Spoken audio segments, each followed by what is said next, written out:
What is going on, Nuggets Nation NBA fans? My name is Tom Leuthner. Welcome back into Nuggets Today, presented by FanArch. We have some topics to cover before I even get into that. If I sound congested or anything, please, I apologize. My allergies have been killing me with all the rain that's been coming down. Speaking about rain, Denver obviously lost Michael Porter Jr. See what I did there?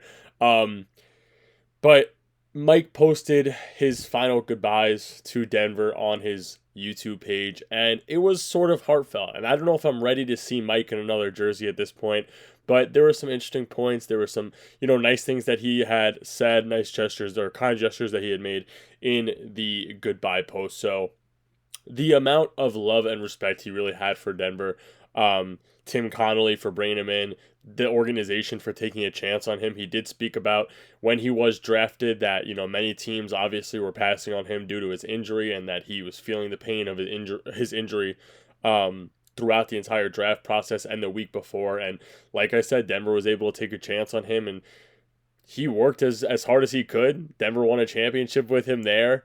But he had some interesting points on how he felt while he was playing in Denver towards the end of it, especially last year. So there's going to be some points talked about here with MPJ, obviously, real quick.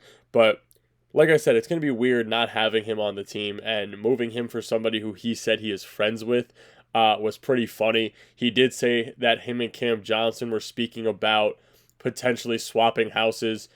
Cam would live in MPJ's house in Denver, and MPJ would live at Cam's place in Brooklyn, which I thought was pretty funny. He had nothing but good things to say about Cam Johnson and the organization of Denver, like I said, and he had brought up that it's a business and he understands that, and that Denver did what they thought was best for themselves. Now, one of the things that he said that was pretty interesting to me is the fact that he doesn't have any social media platforms that he runs. So when he saw John Wallace, he didn't realize that he was part of the GM system for Denver now. So they sat down, they were having a drink together, I believe he said. And, Wallace was talking about doing things to help MPJ in that second unit and finding him, open opportunities. And his exact quote was that he felt that his game has his ceiling had sort of plateaued in Denver, which I think was super interesting because, and I sort of understand at the same time, you are a third to fourth option there at this point, but you are I believe, anywhere from 17 to 19 points per game scorer.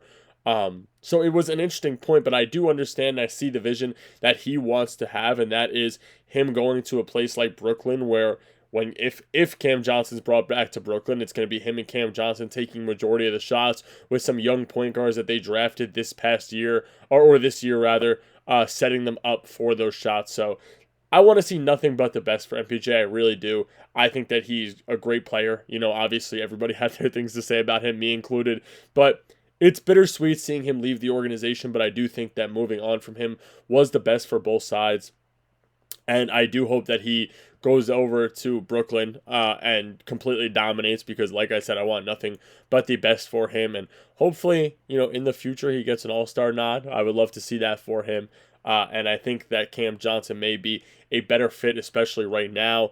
And that's the next topic I have here. So something interesting that I was looking at today was just a post about Cam Johnson's playoff stats. Now, it's super interesting to me, right? They made the playoffs when he was in Brooklyn, but he also made the playoffs 2 years as a Phoenix Sun. So you look at his stats those seasons, right? And they had a breakdown of his points at least throughout his first 3 years in the postseason, and he rises every single year when it comes to the postseason. I know that his role has jumped. Obviously he had the finals appearance with KD.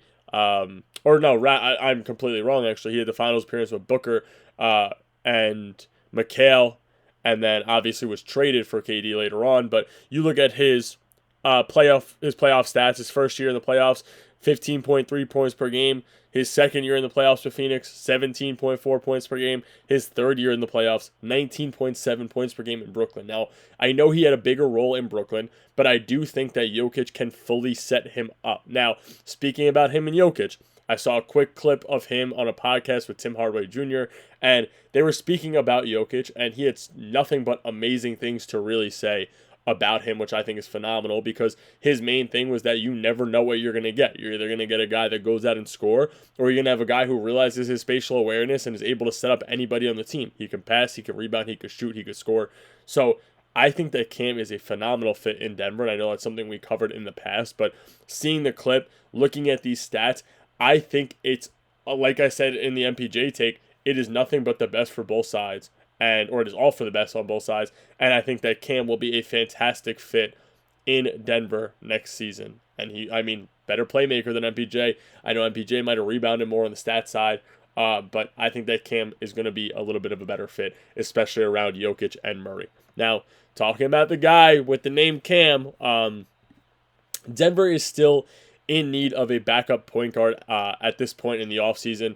And I know that the Jonas news is still not officially done, but realistically, the only person that Denver's going to be able to afford is a minimum, and that is if they are looking to bring in another point guard, because Bruce Brown may be running the one for the second unit. And I know there's a lot of depth there on the entire bench at this moment, but Jalen Pickett's the guy right now. I've had my thoughts about Jalen Pickett. My immediate thought when it comes to a guy like Cam Payne is somebody that won't steal too many minutes from Jalen Pickett, but he is a high-tempo guy when needed. Now, the only reason I say that is watching him in the playoffs for the Sixers, watching him in the playoffs for the Knicks. This is a guy that's going to come in. He's going to be able to give you high energy, high intensity, and he's somebody that gets the crowd going a little bit. And I know last year that was Russ. And I don't think that Denver's going to bring in Russ. I think that there is a lack of communication on both sides there, and it's probably not a possibility. I mean, maybe it's a possibility, but I don't know if Denver's going to want to bring him back in. I know the fan base does. They're split on it, rather. But I don't mind Cam Payne as a backup cheap point guard to maybe either, if Pickett's not ready for those playoff minutes and you have Cam Payne on the roster, you give him to Cam Payne, or you let Bruce run the one, have Cam Payne and Pickett split that third spot. Again, it is just a cheap option for Denver at this point.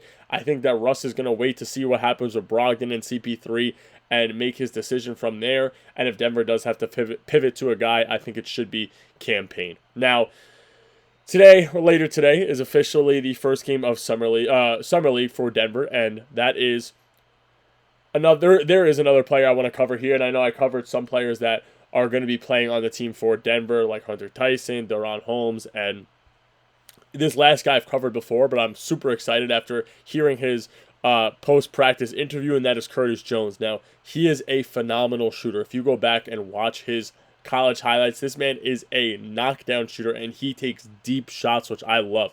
Now, do I want him to pull up from 50 feet every time? Obviously, I'm exaggerating. No, obviously I don't. But at the same time, if this is a guy who can get a two-way contract and help Denver, if a guy like Tim Hardaway goes down, if a guy like Bruce goes down, if a guy like Cam Johnson gets hurt, then I would think it's a phenomenal pickup. The one thing I thought was interesting was he was talking about Deron Holmes, who's now his teammate, and how amazing Deron Holmes' jumper is. And I'm sort of shocked. I talked about Deron a little bit yesterday, and I know he's a good shooter, but they were saying that they didn't believe how good his jumper really was, and they didn't understand that he was that good of a shooter, which is a great sign for Denver. But now this is a guy who can work with Deron, who, again, like I said, was taking 30-foot, 40-foot jumpers every single shot he could get in college. He was speaking about his game. He said he is a great shooter.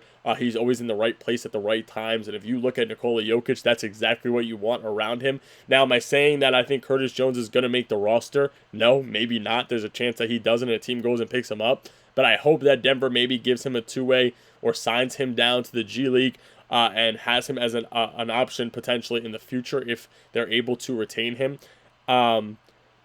But like I said, I mean, you have a guy like Tim Hardaway Jr. who can help this guy develop if he's able to get the two-way contract that I think that he may deserve, because Denver likes those shooters. And who knows, maybe he's good enough to take a spot of a guy like Hunter Tyson, or maybe they move on from Zeke Naji somehow and they're able to bring him up.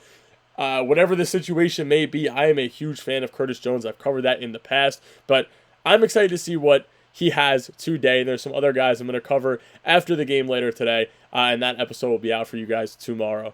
Anyway, that is all I got for you guys today, Nuggets Nation. Make sure to hit that like button, hit that subscribe button, leave a comment down below, and I'll see you guys tomorrow.